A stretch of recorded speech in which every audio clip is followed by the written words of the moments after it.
The Residential Elevator is a short scary story about a boy who has an overpowering fear of the elevator in his apartment building.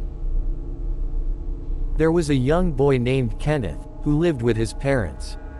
When his father got a new job in the city, the family moved into the top floor apartment of an old residential building. Every evening, when Kenneth came home from school, he had to take a long elevator ride to the 25th floor. After a few days, he began to get a horrible feeling whenever he stepped into the elevator. He couldn't quite explain why, but for some reason, he had the distinct impression that he was being watched.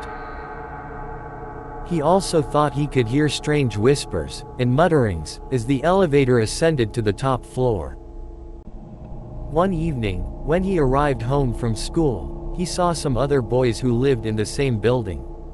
They were a few years older than him, and he noticed that they avoided the elevator altogether.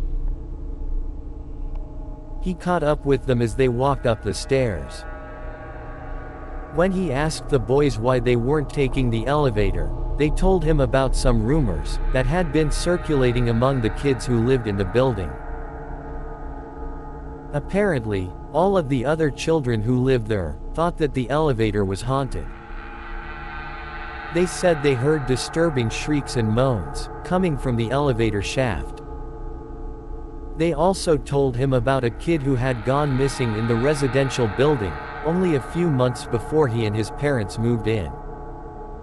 Kenneth had a sinking feeling in his stomach as he listened to the story the older boys told him. They said the kid had mysteriously disappeared, and nobody was able to find him. He was still listed as a missing person. The adults thought he must have been kidnapped, and the police were still investigating, but the kids suspected that it had something to do with the old elevator. That was why they avoided using it whenever possible.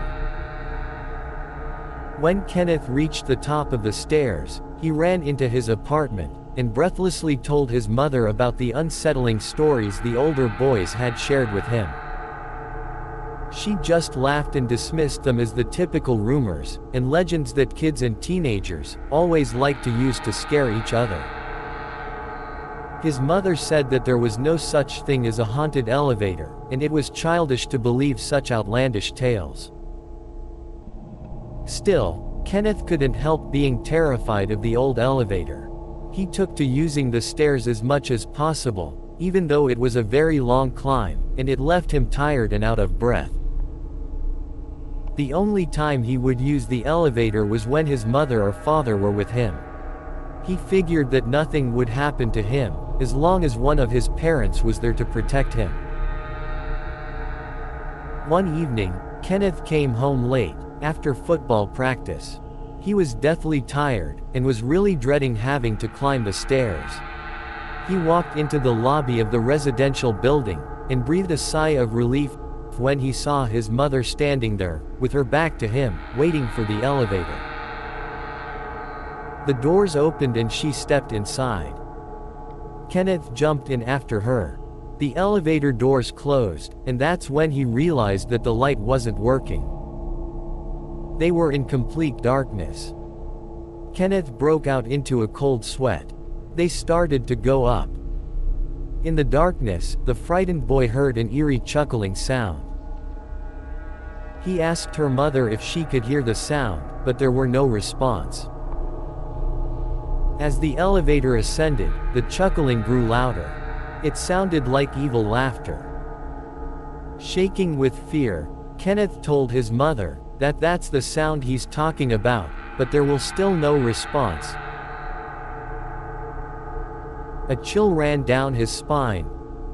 Then he heard a deep voice reply, "You really believed I was your mother?"